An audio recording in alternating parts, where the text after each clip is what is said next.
Hello job aspirants, most welcome on this channel. Guys, जैसा कि आप देख रहे हैं, ये जो नोटिफिकेशन है ये केजीएमयू की तरफ से जारी की गई है। ठीक है, किंग जॉर्ज मेडिकल यूनिवर्सिटी जो लखनऊ में सिचुएटेड है, वो पैरामेडिकल स्टाफ्स के पोस्ट पे रिक्रूटमेंट अपनी पब्लिश की है, जो हम आज एक एक करके डिस्कस करने वाले हैं। ठीक है, तो देख लीजिएगा गाइज। लास्ट डेट हम एप्लीकेशन की बात कर लें, देख लीजिएगा, पहले ही हम लास्ट डेट डिस्कस कर देते हैं। ठीक है, लास्ट डेट है वो देख लीजिएगा यहाँ पे 31 दिसंबर 2024, यानी कि 31 दिसंबर से पहले आपको अपनी एप्लीकेशन फॉर्म भर लेनी है। ठीक है, आगे हम डिस्कस करेंगे कि यहाँ पे क्या क्या पोस्ट रखी गई हैं और पोस्ट के रिलेटेड क्या क्या क्वालिफिकेशंस रखी गई हैं। ठीक है, चलिए एक एक करके हम समझते हैं कि यहाँ पे क्या क्या दे रखा गया है। सबसे पहले तो गाइज देख लीजिएगा यहाँ पे एक नंबर में, mode of application is online on KGMU website. ठीक है, तो ये केजीएमयू की ऑफिशियल वेबसाइट दी गई है, आप नोट कर लीजिएगा। इसी वेबसाइट पे जाके आप अपनी एप्लीकेशन फॉर्म को भर सकते हैं। ठीक है, दूसरा पॉइंट है, no hard copies of application और documents are required to be send by post, but candidates should retain a printed copy of their application from for reference. Guys, इसका मतलब ये है कि आपको कोई भी डॉक्यूमेंट्स या फिर एप्लीकेशन फॉर्म बाय पोस्ट नहीं भेजना है, यानी कि ऑफलाइन मोड में आपको सबमिट नहीं करना है। प्योरली आपको ऑनलाइन फॉर्म भरना है। ठीक है, और फॉर्म भरने के बाद आप उसकी हार्ड कॉपी को आप रख लीजिएगा फर्दर रेफरेंस के लिए, यानी कि आगे के प्रोसेस के लिए। ठीक है, तीसरा नंबर जो पॉइंट दे रखा है, candidate must fulfil all essential eligibility criteria including educational qualification and age limit as per the appended guidelines. ठीक है, तो कोर्स जितनी भी पोस्ट है उससे रिलेटेड जो भी गाइडलाइंस है उसको हम डिस्कस करेंगे आगे, जिससे कि आपको क्लियर हो जाएगा कि क्या एलिजिबिलिटी क्राइटेरिया रखी गई है। On online registration and submission process schedule will be published on the website. Obviously guys, website पे सारी चीज़ें पब्लिश कर दी गई हैं और नोटिफिकेशन में एक एक डिटेल्स आपका मेंशन है। तो यदि आप इस नोटिफिकेशन को खुद से भी लेकर पढ़ना चाहते हैं डाउनलोड करके, तो हमारे टेलीग्राम चैनल पे आपको मिल जाएगा, ज्वाइन करके वहाँ से आप ये ले सकते हैं। ठीक है, 5 नंबर पॉइंट देख लीजिएगा, candidate are advise to visit institute's website for the detailed schedule of the examination. तो एग्जामिनेशन किस दिन प्लान किया गया है, इसके लिए आपको रेगुलरली वेबसाइट पे विजिट करते रहना है। ठीक है, चलिए अब डिस्कस कर लेते हैं क्या क्या यहाँ पे पोस्ट रखी गई है। ठीक है, जैसे कि देख लीजिएगा, हमने बताया था 31 दिसंबर को लास्ट डेट है, तो उससे पहले आपको अपनी एप्लीकेशन फॉर्म भर लेनी है। ठीक है, ऑनलाइन। यहाँ पे गाइस जो पहला पोस्ट है देख लीजिएगा, ये जो पहला पोस्ट है वो है टेक्निकल ऑफिसर मेडिकल का। ठीक है, यानी कि जो टेक्निकल ऑफिसर्स होते हैं मेडिकल परफ्यूजन्स का, वहाँ पे अनरिजर्व में 3 सीट रखी गई है और ओबीसी में एक टोटल 4 सीट रखी गई हैं। इसके लिए जो क्वालिफिकेशंस मांगी गई है वो BSc degree with certificate of perfusion technologist के, यदि सर्टिफिकेट है आपके पास तो आप टेक्निकल ऑफिसर की एप्लीकेशन फॉर्म भर सकते हैं। ठीक है, आगे हम बात कर लेंगे टेक्नीशियन का, जो कि रेडियोलॉजिस्ट में होते हैं। ठीक है, तो इसके लिए जो क्वालिफिकेशंस रखी गई हैं वो यहाँ पे देख लीजिएगा। उससे पहले हम देख लेते हैं कि यहाँ पे कितनी सीट्स हैं। टोटल 49 सीट्स रखी गई हैं टेक्नीशियन के लिए, जिन्होंने रेडियोलॉजी में टेक्नीशियन किया है। ठीक है, तो अनरिजर्व में जिसमें 21 सीट रखी गई है, ईडब्ल्यूएस में 4, ओबीसी में 13 और एससी में 10 और एसटी में 1, टोटल 49 सीट रखी गई है टेक्नीशियंस के लिए, रेडियोलॉजी टेक्नीशियंस के लिए। क्वालिफिकेशंस की बात करें तो देख लीजिएगा 10+2 विद साइंस सब्जेक्ट और equivalent from recognised board university, यानी कि 10+2 आप क्वालिफाई होने चाहिए। उसके बाद आपके पास डिप्लोमा होना चाहिए, 2 साल का जो डिप्लोमा होता है रेडियोग्राफी टेक्नीशियन की। ठीक है, वो भी रिकॉग्नाइज्ड इंस्टीट्यूट से होनी चाहिए। और तीसरा पॉइंट है कि आपके पास 1 ईयर का एक्सपीरियंस होना चाहिए रेडियोग्राफर का।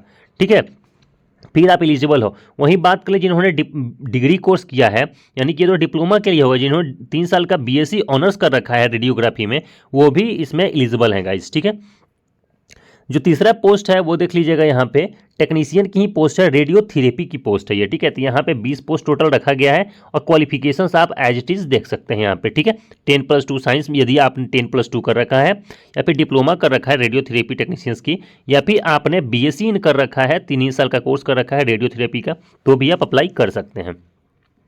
चलिए आगे बात करते हैं नेक्स्ट की, तो वो है टेक्निकल ऑफिसर। टेक्निकल ऑफिसर कौन सी, तो ऑप्थल्मोलॉजी। ठीक है, जिसकी 4 सीट्स रखी गई हैं। यहाँ पे क्वालिफिकेशन है देख लीजिएगा, बीएससी इन ऑप्थल्मिक टेक्नीशियंस और इक्विवेलेंट फ्रॉम और रिकॉग्नाइज्ड यूनिवर्सिटी और इंस्टीट्यूट। यहाँ पे 4 सीट्स आपके लिए है।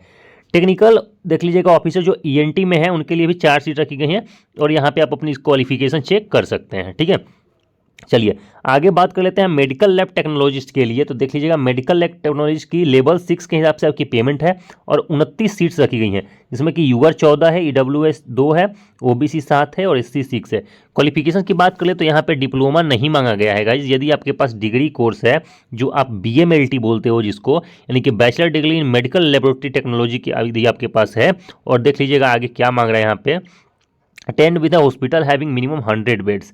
ठीक है। यदि आपके पास 100 बेड की जो 2 ईयर की देख लीजिएगा यहाँ पे 2 साल का यदि एक्सपीरियंस है 100 हॉस्पिटल का, तो आप एलिजिबल हो जाते हो गाइस यहाँ पे अपने रिक्रूटमेंट को फुलफिल करने के लिए।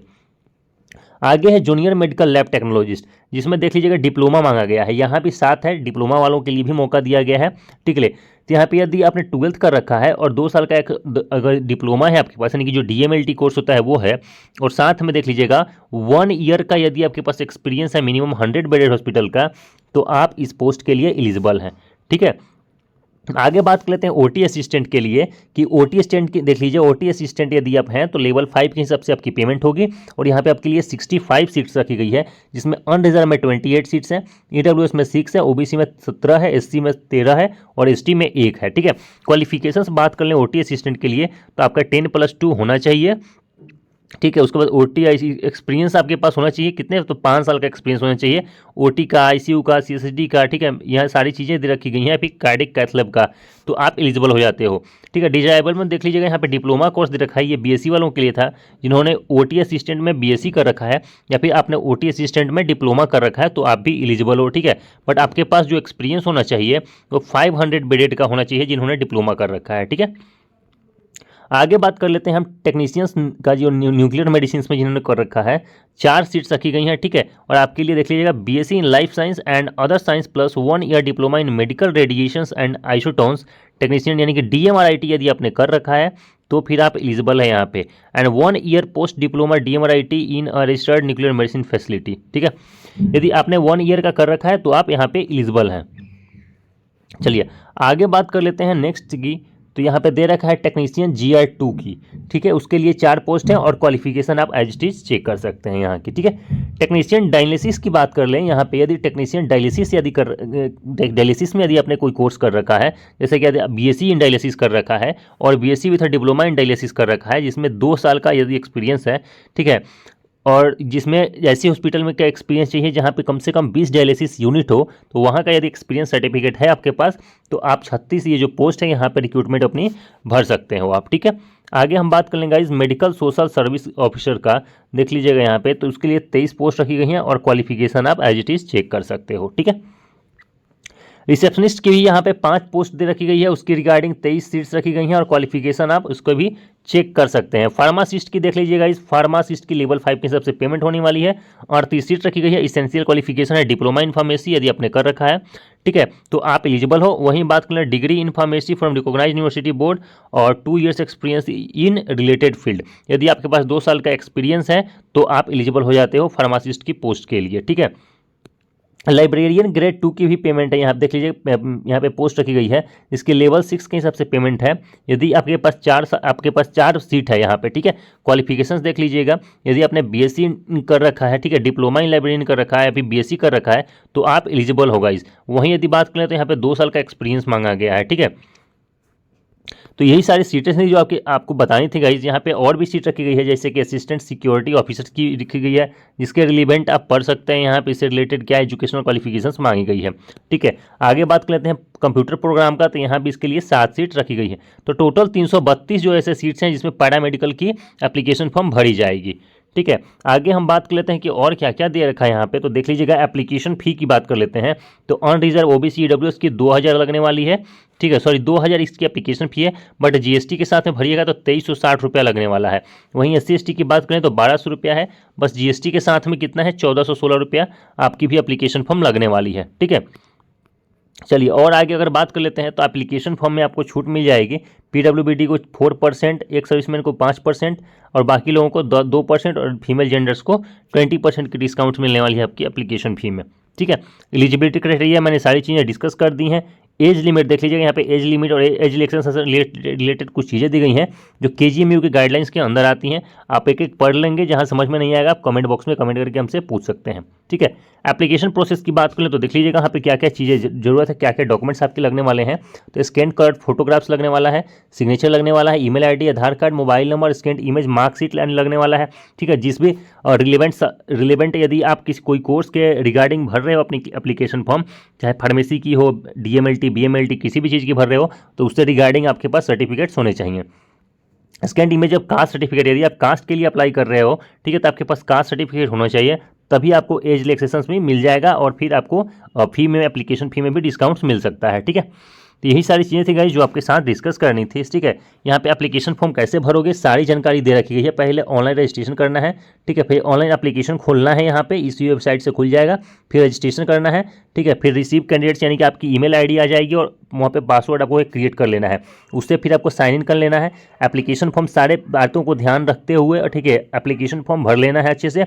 उसके बाद एक बार चेकआउट कर लेना है, उसके बाद आपको पेमेंट मोड ऑन करके पेमेंट कर देना है, फिर फाइनल सबमिशन कर देना है गाइज। उसके बाद हार्ड कॉपी के रूप में आपको अपनी एप्लीकेशन फॉर्म को डाउनलोड करके रख लेना है खुद के पास फर्दर रेफरेंस के लिए। ठीक है, यही चीज़ यहाँ पे लिखी गई हैं। चलिए आगे बात कर लेते हैं कॉमन रिक्रूटमेंट सीआईटी टेस्ट की। ठीक है, आपकी जो एग्जाम होगी एक उसका एक कॉमन टेस्ट होने वाला है, चाहे आप किसी भी पोस्ट के लिए भरे, आपका एक कॉमन एग्जाम होने वाला है, दैट इज कॉल्ड सीआईटी यानी कि कॉमन रिक्रूटमेंट टेस्ट, जो कि 2 घंटे का होगा और वहाँ पे 100 मार्क्स के क्वेश्चन, 100 मार्क्स रहेगा। ठीक है, आपकी एग्जाम है जो 2 घंटे के लिए ऑर्गेनाइज किया जाएगा। ठीक है, यानी कि 100 मार्क्स का रहेगा, 100 क्वेश्चन रहेंगे। ठीक है, इसकी बात कर लें तो एमसीक्यू मोड में आपका एग्जाम होने वाला है। 60 मार्क्स आपके रिलेटेड सब्जेक्ट से पूछे जाएंगे। ठीक है, उसके बाद बात कर लेते हैं 10 मार्क्स का जनरल इंग्लिश आने वाला है, 10 मार्क्स का जनरल नॉलेज आने वाला है, 10 मार्क्स का रीजनिंग आने वाला है और 10 मार्क्स का मैथमेटिक्स एप्टीट्यूड आना है। ठीक है, 1 मार्क्स मिलेगा आपको एक सही करने पे और 1/3 डिडक्ट कर लिए जाएंगे, यानी कि निगेटिव मार्किंग कितनी है तो 1/3 याद रखिएगा। ठीक है, तो ये चीज़ें सारी चीज़ें क्लियर हो गई गाइज। आगे बात कर लेते हैं, यहाँ पे देख लीजिए मिनिमम क्वालिफाइंग मार्क्स जो है सीआईटी के लिए वो जनरल, ईडब्ल्यूएस और ओबीसी कैंडिडेट्स के लिए कितनी रखी गई हैं 50% और 45% किसके लिए रखा गया है तो एससी एसटी कैंडिडेट्स के लिए। ठीक है, तो 50% पर जनरल, ईडब्ल्यूएस, ओबीसी क्वालिफाई करेगा और 45% पर एससी और एसटी क्वालिफाई करेंगे यहाँ पे। ठीक है, चलिए इस रिलेटेड और कोई ज़्यादा जानकारी यहाँ पे नहीं दी गई है गाइज, बाकी चीज़ें आप खुद से पढ़ सकते हैं। कहीं कोई भी डाउट हो तो आप हमें कमेंट बॉक्स में पूछ सकते हैं। ठीक है, ये नॉर्मलाइजेशन के लिए दिया हुआ है। कोई भी डाउट्स होगा इस कमेंट बॉक्स में जरूर कमेंट करके हमसे आप पूछ सकते हैं। ठीक है, सारी चीज़ों को आपको रिप्लाई कर दिया जाएगा। इस वीडियो में इतना ही रखते हैं guys, thank you so much. यदि आप इस एप्लीकेशन फॉर्म को खुद से भी पढ़ना चाहते हैं तो हमारे टेलीग्राम चैनल पर लिंक दिया हुआ है डिस्क्रिप्शन में, ज्वाइन करके पढ़ सकते हैं। Thank you so much guys, thank you.